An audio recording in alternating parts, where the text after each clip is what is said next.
my fellow readers, is I, Dark Symphony 777, with another fanfiction review. Almost said reading.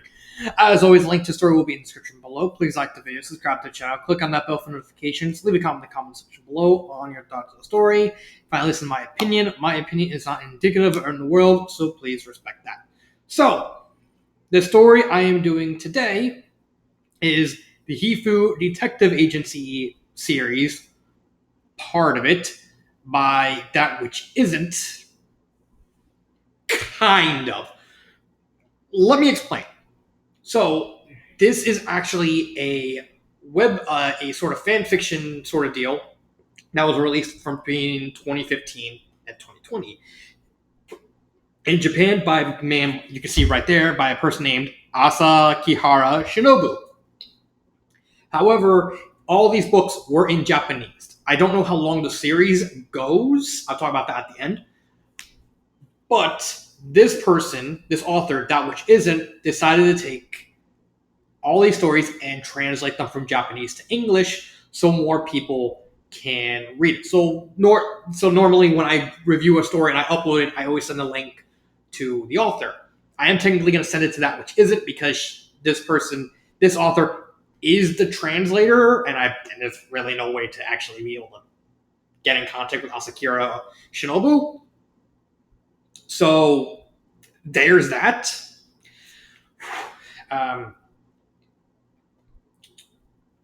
So this, so that's That Which is going to be the one to get the link to this video, not Mr. or Mrs. Shinobu. That being said, this story, I walked into this story not expecting much of anything because the premise is really kind of basic. Basically, you have these two characters named Maribel Hearn and Renko Usami. They're basically from the far future, around 2085-ish. And they find an amber.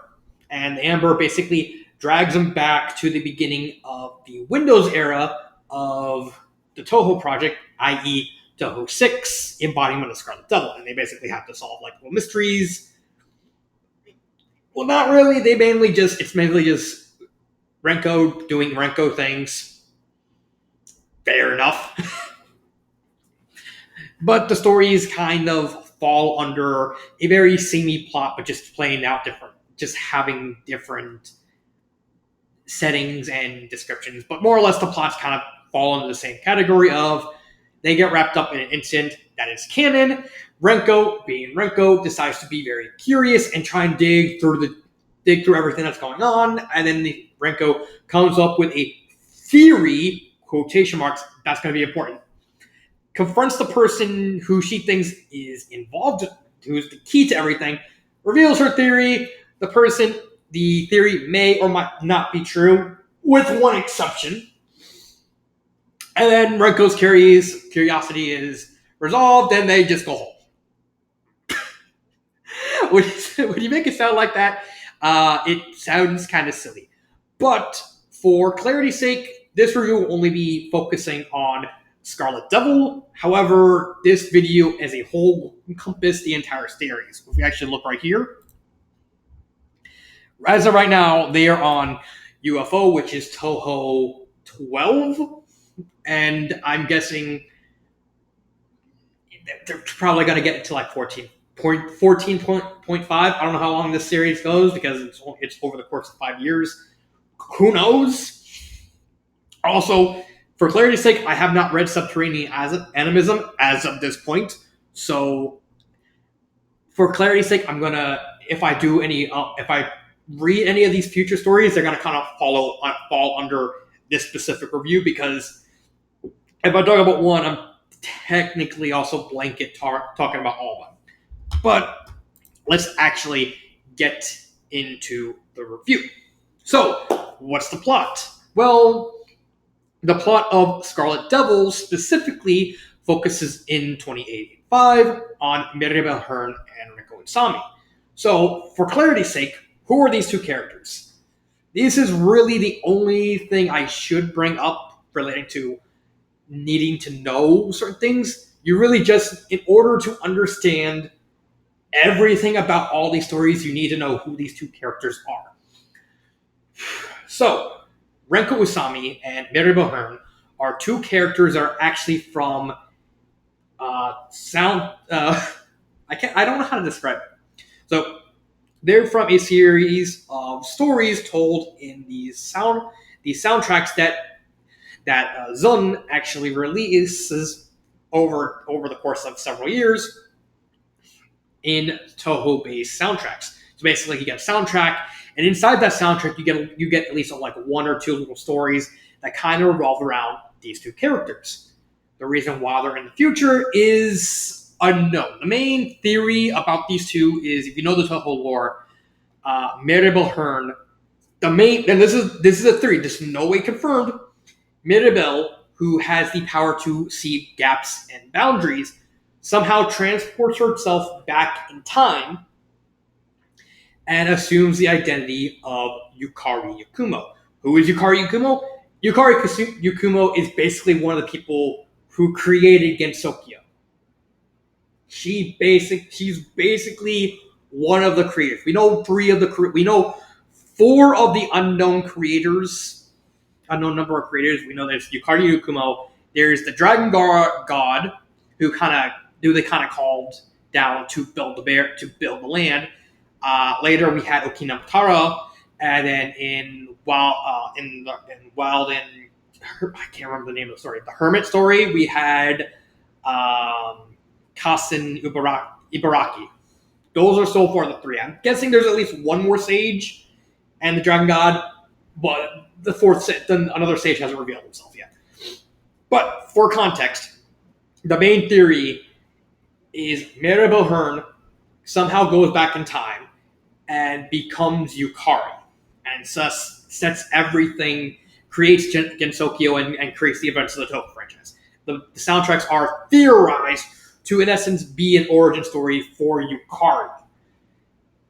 Renko is a relative of another existing Touhou character, Sumireko Usami, who is basically this young high school girl who basically, whenever she goes to sleep, she ends up in Gensokyo, and she's also a psychic sort of thing. Hence why I brought up earlier 14.5. That's the game in the franchise that actually introduces Sumireko. But back to the story. So, Mirabel and Renko, they are what's called the Hifu Club, i.e. the Secret Occult Club, where they basically satisfy Renko's curiosity, more or less. It's just, Renko wants to discover something, Mirabel, come with me, and Mirabel's like, okay, okay. And she gets dragged everywhere. They come across a secret involving Sumireko. Basically, Renko wants to go explore Sumireko's room because sometime in the past, Sumireko went into a coma and never woke up and eventually died. And her room was untouched for about 50 years. So Renko, being Renko, decides to drag Mirabel into Sumireko's house, into her room, where they come across basically a thing full of dust, and they come across a book that says Hifu Occult Club, which is the same name as Renko's club, basically the same thing. And inside the book is an amber with an insect inside of it. Renko decides to grab it. No, not grab it. Mirabel decides to grab it, and a portal opens, and both of them get dragged into Gensokyo. More specifically, into Voiler. I think I said that right. Basically, they get transported into Pachuli's library, and they kind of get wrapped up in the events of Touhou 6, where the plot is basically Remelia Scarlet, the vampire, basically just gathers a bunch of mist, turns it red, and covers it across Gensokyo for the express purpose of being able to kind of wander around whenever she wanted, and get rid of that pesky sun. But in this version, they end up meeting Patchouli first, then they meet Sakuya and Remelia, And Renko kind of puts the idea. It's like, I can eat you, but what are you going to do to entertain me? And Renko's kind of the idea is like, well, you're a vampire. Why don't you get rid of that pesky sun? And it's like, maybe. That sounds intriguing. And of course, they run into the Mei Ling. You don't have to worry about anything knowing about the events of the canon games because this kind of takes place in the back, kind of behind it. So the canonical events of the game kind of happen in the background. While for the most part, I think except for Mountain of Fate, Renko and Maribel are kind of like disconnected from the plot. The only one they're, like I said, the only one they're really connected to is Mountain of Fate because that one kind of starting like apparently the big story arc that's gonna cover the rest of the series after Mountain of Fate.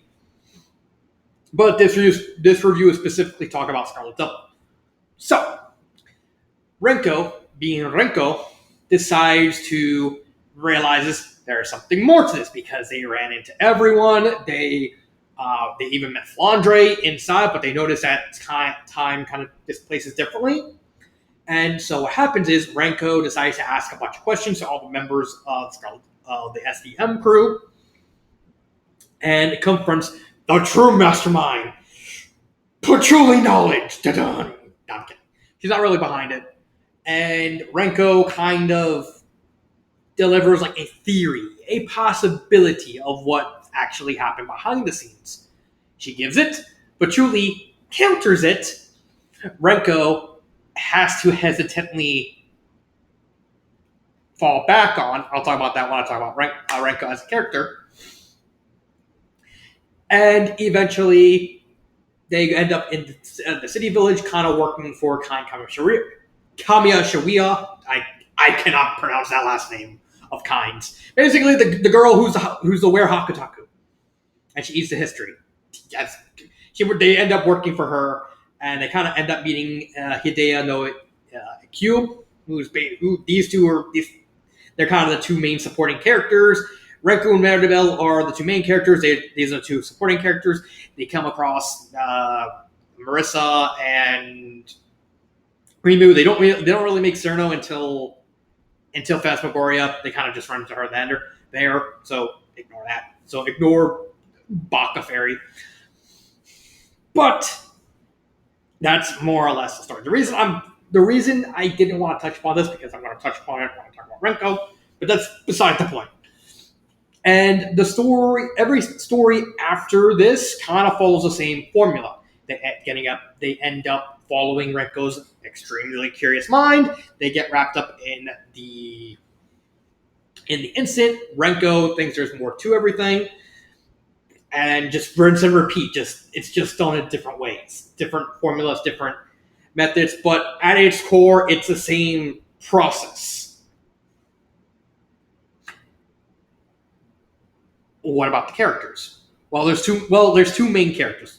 3 if you count Mountain of Faith onward, because Sene Koichia actually becomes the third main character of the group. She kind of gets encouraged by Kanako, and Suwako's like, "You will be friends with her." Okay. But we're not going to talk about Sene because she does become important as the series goes on. When she debuts, because she kind of becomes a third member of the detective agency, but I don't really think it's worth talking about her because honestly, her thing is just one-dimensional. She just endlessly quotes anime. Yeah, that's Sene's character. Just half the stuff that comes out, just a reference to anime. They even reference Sailor Moon. Even in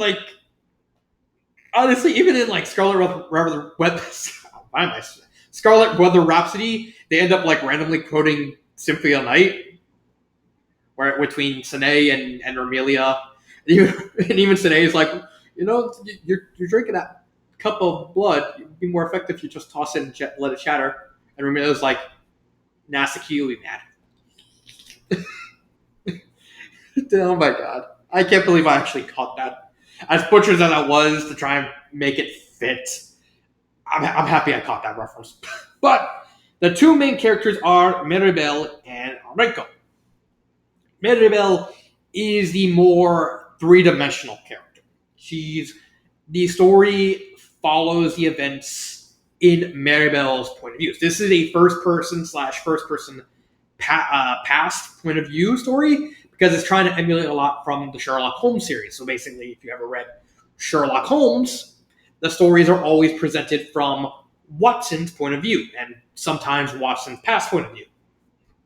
These stories kind of follow the same formula where we're kind of digging through Maribel's mind, and Renko is kind of like the person that she's just observing to just, and Maribel's kind of throwing in quotes and quotations like, we're not, I don't know what you meant by this, but later I find out it's like this. It's literally meant to emulate Sherlock Holmes. And I think that's a nice touch because they do have that Sherlock Holmes and Watson vibe to them in these stories. I think that's pretty cool. However, I don't think these stories are as good as the Sherlock Holmes ones, mainly because of Renko. But let me get back to Maribel. Maribel is a very complex character. She's the one who sees the gaps, she sees borders. It turns out she actually went back. This is actually canon. She had a dream where she actually ended up outside of the Scarlet Devil Mansion, and Sakuya gave her cookies. Let me mute that. She ended up meeting Moku, but she didn't know it was Moku. And she kind of, at least barely knows Gensokyo. She does have some kind of connection with Yukari because Yukari is like, throughout in two of the stories, Yukari kind of like drags her aside. It's like, ask one question. And, that it plays up the fact that Maribel and Yukari may have some kind of connection, because at the end of Cherry Blossom, Yukari actually gives Maribel the amber that they used to actually get back in time. And basically sends Maribel to the human world to give the amber to Simureko, kind of establishing a stable time loop. But in terms of Maribel as a character, I really like her. I think she's very well done. She plays a sense of, like, in essence, she's the Watson. She's basically a straight-laced person to the Sherlock's more eccentric qualities. She is more snarky. She kind of has a sense of humor. She's the one that kind of grounds Renko. That kind of actually becomes a plot point later as the series goes wrong. As the series goes on, especially after they meet the Yama, who basically kind of chews Renko and basically tears Renko a new one. Maribel also, we find out that Maribel has a crush on Renko, and she basically loves, but she doesn't want to say anything because she doesn't want to ruin what she has. I don't know if that might change in the future. Like I said, series is not done yet, and it's not, as far as I know, it might not be done until Hopeless Next grade. But Maribel has a lot of senses. You really get to connect with Maribel because, again, the story is told from her point of view. So we get to see how she acts, how she interacts with other characters, how we get the sense that she is a very kind individual. She's the one who kind of admits that they may never go back home. Renko's kind of like still kind of convincing herself that they can find some way to get home. But Maribel's kind of accepted the fact that they may never go back to their time, and she's like, I want to be. And also plays with the fact that Maribel didn't really have a purpose in life, and so she kind of it reveals that, because Maribel kind of becomes a teacher here, with working with Kine and working with it and being friends with Dea, she feels a sense of purpose now in Gensokyo that she never had back home, and it's a really, really touching character trace, like her being a more kind of homey girl next door type character who believes in what's called relative psychology. Relative psychology kind of plays a big part thematically in these stories. I'll talk about that in a bit. But more or less, Maribel is, what's the word? Complex. She's nuanced. She's a character that seeing through her eyes, you see that she starts out very basic, but because the first story, Scarlet Devil, is focused completely on Renko, but as the stories goes on, it kind of establishes a balance between the two and gives you here's Maribel, here's her quirks, here's Renko, here's her quirks. See how they mesh together, and it's really well done. On one hand, you get the Maribel, but then Renko. Oh boy, Renko. Okay, so before I continue on, I have to say this. Renko, I guess, is probably my only real problem with these stories, because of how she behaves in these stories. I get it. She's supposed to be Sherlock. She's supposed to be very eccentric. She's supposed to be very curious. That's pretty much her biggest character trait, even in canon, her curiosity. However, how she's portrayed in the stories, and I can't really blame that which isn't the person right here, because this is a translation. She didn't actually write. This person didn't actually write the stories. They just translated it. I'm very split on Renko's character and characterization in these stories, because on one hand you have a very just as much a nuanced character as Maribel. It's just more subtly shown because the story is told from Maribel's point of view. Or on the other hand, you just gotta marry Sue.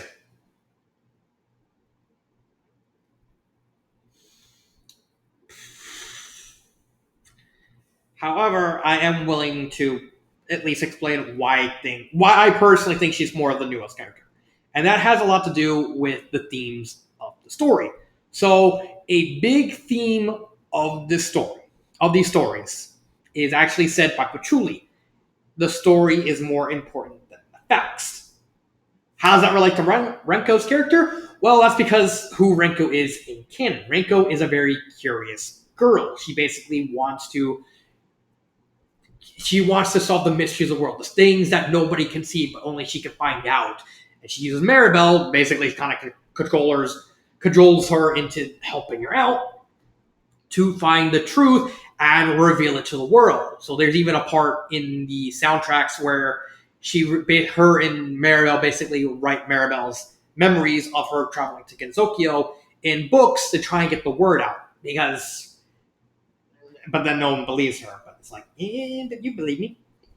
But you read them, that gives power. That kind of approaches the main theme of the story, the idea of relative psychology, the idea that perception gives power to reality. What do I mean by that? Well, in Gensokyo, in the lore of Gensokyo, the reason why Gensokyo was created was to give home to all the yokai who are slowly dying. Basically, yokais feed on fear, people's realizations that they're real. As science basically overtook this sort of mythology and fear and storytelling, these yokai started dying because people started believing them less and yes. Thus, the sages, headed by Yukari, created Gensokyo and took a portion of population and kind of stuck them in this sort of Edo era backwater area to basically just let yokai survive as much as possible. And the whole world operates in a sort of Uraburo style arrangement where the stories override the facts. What do I mean by this? Well, basically, how this world works is yokai instill fear in the humans. The humans write stories to tell to other humans. The stories basically give the energy to keep the yokai alive, and it repeats over and over again. In order for the yokai to live, there need to be stories written about them. People need to still remember that they're real. As long as people know that they're real, the yokai are real. That's basically where Renko kind of comes in, because you have a girl who's so upset, whose curiosity leads her to want to get the real facts and spread them to the world in a world where her type of method gathering is completely antithetical to how the world works. Because if Renko reveals, say, the facts of anything, then people will stop believing yokai. Or it would represent the risk of people kind of realizing yokai aren't real, which would be antithetical to the whole purpose of Gensokyo's existence.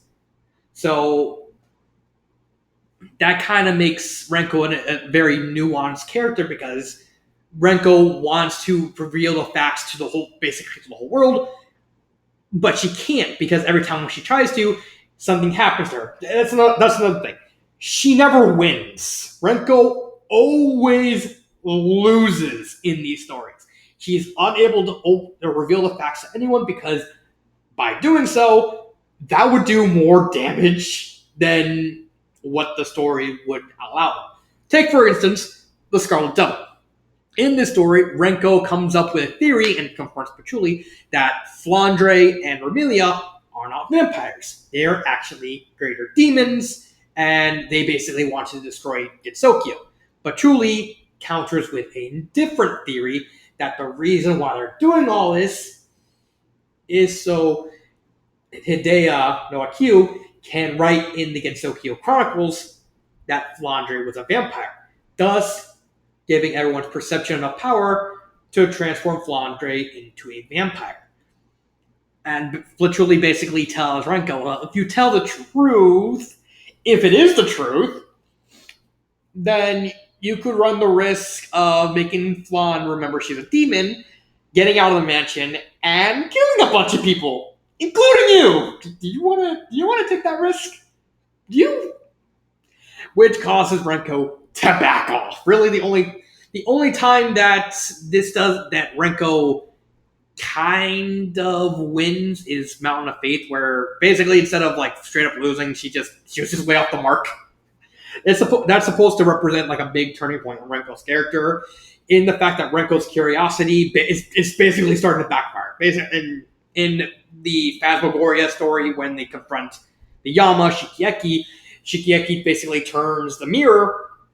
Her mirror of fate, basically, in Touhou lore, Shiki has a mirror that if she turns it to someone and she looks at it, she can basically see all their faults. And that's basically what she does. Instead of looking at them face to face, she has her back turned. She has the mirror. She has the mirror pointed at Renko, and Shiki is looking at the mirror and basically says, your curiosity is going to doom not only you, but those around you. And that actually starts to come into play in Mountain of Faith, where instead of being outsmart or anything, Renko just got everything wrong.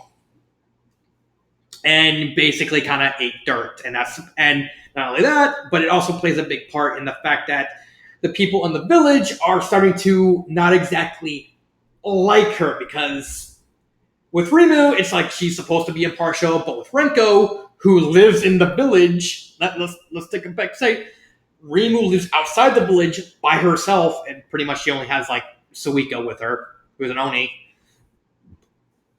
But Renko is a teacher. Renko is teaching little kids about math. And people are noticing Renko's spending a lot of time with yokai. And that's starting to get mainly Kind, because Kind's the one that kind of knows what's happening. That's making Kind like her less and less, because you're not being a role model. You're just wandering. You're just shirking your responsibilities. You're being distrustful, because now you're risking the damaging, burning all your bridges just to sate your own curiosity, and you're going to bring Maribel down with you. Basically, what Shiki said was going to happen. It does bring the idea of the fact that Renko might eventually not only screw herself over, but also screw over Maribel in a very, very dangerous way, just to sate her curiosity. It does bring a lot of nuance to Renko's character, because you kind of see everything kind of play out through Maribel, because you see Renko just starting to, all her curiosity slowly starting to backfire on her. I do understand that people might say she is a Mary Sue. For one thing, it is implied that until she confronts Kanako, she basically gets every theory right. But because of the themes, they have to Renko kind of has to back off, especially since if you read the stories, Maribel always presents them as an insane and inane theory that is definitely not true. Kind of playing into the whole relative psychology angle, basically saying like, if I try and confirm Renko's crazy batshit theory, then that gives powers which endangers Gensokyo. Don't do that. Renko's also very smart. She is canonically a genius. But it is kind of out there the fact that she's smarter than everyone. She seems to not only pick up things faster than anyone, she's also everyone automatically likes her more than Maribel. She's very charismatic. Basically, no one even bothers to attack her. Granted, later in the story, there's always the implication that Yukari Shikigami is watching them because that's actually what happened, and the possibility that as a running gag, when a yokai sees Maribel, they kind of think, "Oh shit, it's Yukari! I ain't doing that," and trying to avoid it. So there is other factors you have to consider. I can understand why people may think Renko is a Sue. She's not, but I can see the possibility that people may think she is, but she's not. But yeah, those are the two main characters. Like I said, there's also Sine, but she joins in at Mountain of Faith, and then she kind of becomes the main character going forward after that. Mountain of Faith is literally like book 7. This is book 1. This one right here is book 1. Sine doesn't join until book number 7. So, but yeah, that's more or less the two main characters. Grammar and pacing and sentence structure, it's very well written. You can easily tell the influence of Sherlock Holmes in these stories. They're very well done. They are very entertaining. It also plays on the fact that you see a clear dynamic between Maribel and Renko, and that's even told in through the writing because they're like suffer the same things. Like when they kind of piss off Kind's response is just, "I never want to." Instead of showing it, they kind of tell it's like through the eyes of Maribel saying, "I never want to get headbutted again. It feels like a hangover." Meanwhile, it's very, like I said, the whole story is versed in Sherlock Holmes' writing style. Takes a lot up to that.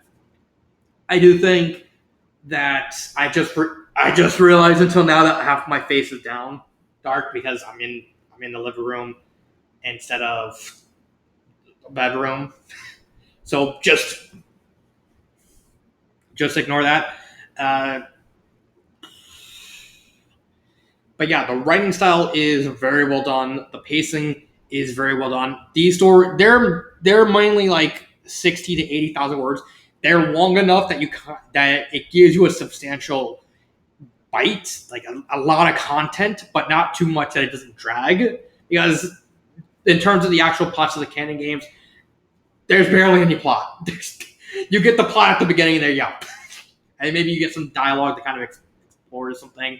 But again, that kind of plays into my problem with Touhou and the fact that a lot of the problems with a lot of the storytelling done in Touhou is deliberately vague. Again, like I said the last time I mentioned it, I understand why it's vague, so that way it's done encouraging people to mess around with the world. But it's still kind of annoying.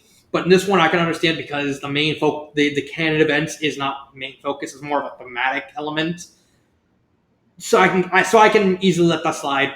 Again, and with the exception of Mountain of Fate, that one's the only one that kind of puts the main plot in the front line because Renko and Maribel are kind of forcibly inserting themselves into the incident instead of like Renko being curious. It's just like, oh, they hear about a god. Oh, these guys are from the outside. And Kanako's like, you will join us. You will join us. Why? So you can be friends with Sine. Please? Okay. Yes! But yeah, that is more or less the overarching events of more or less the element, the review of the Hifu Detective Agency. Would I recommend these stories? Honestly, even if you're not a fan of Touhou, I would recommend reading them. They are very well written, very well translated. Bits of lore. Maybe if you want to read the Japanese, I don't know where they are. You would have to find them, but these are a good substitute if you know English. They are all very well done. The only one I even probably would risk not recommending would be the one introducing Suika, mainly because that one was just a nothing story. But even then, Immaterial Missing Power is still well written. It's just compared to the rest of them, it's just lacking because they're just most of the plot just takes place in like the the Hakurai Shrine pretty much the entire time. It's just lacking. That's just me. That's just me. Uh, Favorite parts. Mm, that's a hard one. I would probably have to say. Mm, that's a hard. What would I put? I don't really have a favorite part. I guess the closest thing I had to a favorite part would probably be the Symphony of Night reference in Scarlet Weather Rhapsody because it's just randomly there. It's just they're just talking to Remilia, and then Sine just randomly says, "What?" says, "I am a monster. You don't belong in this world." It's like, oh no, they're referencing that, aren't they? Let me see if I can find it. You know what? I'm actually gonna find it. One second. I know it's here, so I think it's this one. Let's see. Let's see. I think it's either this chapter or uh,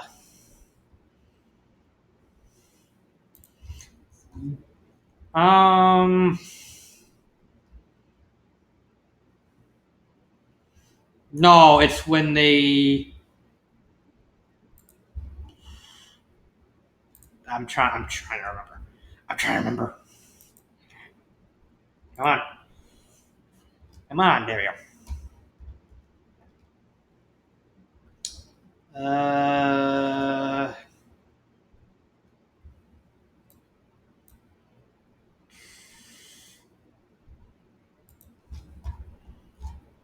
Let's see.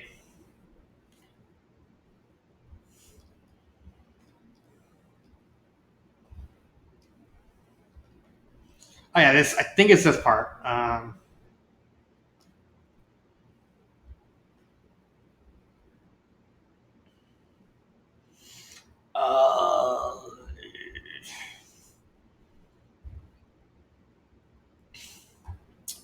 okay, I'm trying to remember what chapter it was. I think it was 4. Let's see.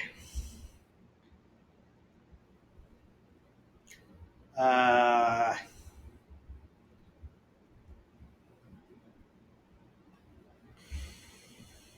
let me get off camera for a second so I can find this. Okay, yeah, I did look. It's literally this chapter. Let me see. Um,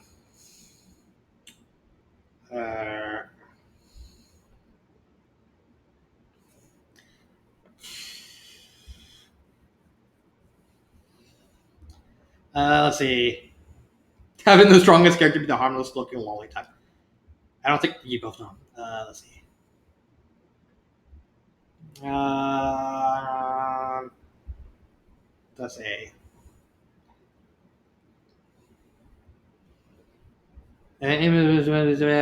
Yeah, it's supposed to be.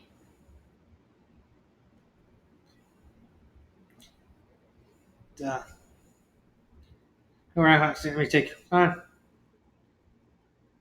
Uh, let's see. Yeah, here it is. Here's like the end quote, but enough talk. How about you? But for some reason, is it? No, is it?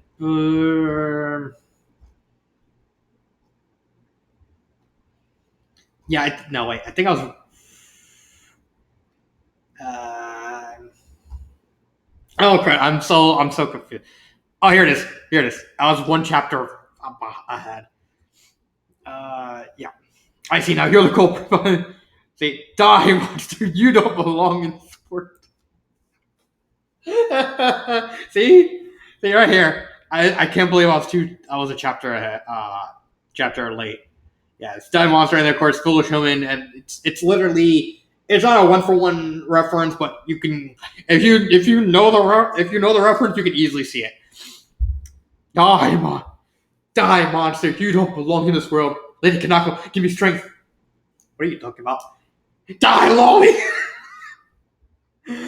But yeah, I don't really have anything to say more about the story. I can't even recommend changing it because this this is not, again, this is a translation, not an actual story.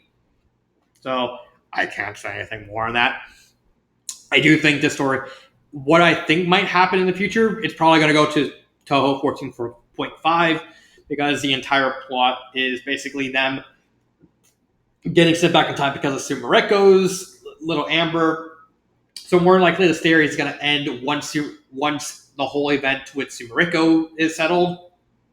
I don't know for sure, but I'm guessing that's when it ends because Sumareko is kind of the key to this whole plot. And also, we need to find out the whole thing with Yukari and Maribel. But that's theories. That's just guessing at what is eventually going to happen. I'm not a mind reader, but that is my review of the Hifu Detective Agency series. I still think these stories are good. They're great. They have good characters. Everyone is really fleshed out. Renko kind of gets a little bit used to, but once you realize that she's not a Sue, she's a great character. She's three-dimensional. She's very nuanced. You have to really pay attention to what she's saying and what she's doing, but trust me, she's not a Sue. So I don't have anything more to say about these stories. So this has been Dark Symphony 777, and cut.